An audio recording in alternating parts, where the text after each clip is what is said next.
পালন করুন, কিন্তু আমাদের নেতা নীতি এক, দেশ এক, স্বাধীনতা এক, এখানে কোনো ভিন্নতা নাই। আমি বঙ্গবন্ধু শেখ মুজিবুর রহমানের নেতৃত্বে মুক্তিযুদ্ধ করেছি। বাংলাদেশের একজন শ্রেষ্ঠ মুক্তিযোদ্ধা জিয়াউর রহমান বীরুত্তম, তিনি বঙ্গবন্ধুর নেতৃত্বে মুক্তিযুদ্ধ করেছেন। বঙ্গবন্ধুর সরকার আমাকে বীরুত্তম খেতাব দিয়েছে,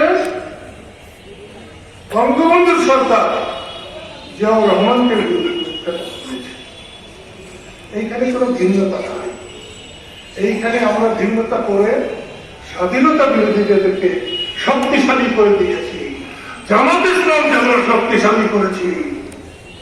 ক্ষমা না চাইলে স্বাধীনতা যুদ্ধে তারা যে অন্যায় করেছে, যে অবিচার করেছে, মহামানের সম্মান ধ্বংস করেছে, সেটা ক্ষমা না চাইলে তাদের বাংলাদেশে কথা বলার সুযোগ থাকার কথা ছিল না।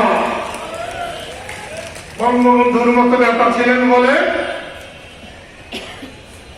জামাতের লোকেরা বেঁচে গিয়েছে। স্বাধীনতা যুদ্ধের পর টাঙ্গাইলে যদি রাজাকার মারা যেত, স্বাধীনতা বিরোধীরা মারা যেত, তাহলে আমি সারা দিনে কথা বলতে পারতাম না। স্বাধীনতার পর একটি মানুষও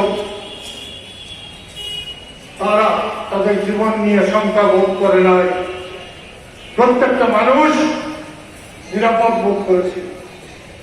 সরকার এবং রাষ্ট্রের দায়িত্ব যাদের, তাদের কাজ হল শত্রু মিত্র প্রত্যেকের নিরাপত্তা দেওয়া। আমি সেই জন্যে আমার কথা আমি শেষ করতে চাই। আর 20-25 মিনিট সময় আছে, আশা করি লতিফ ভাই বলবেন।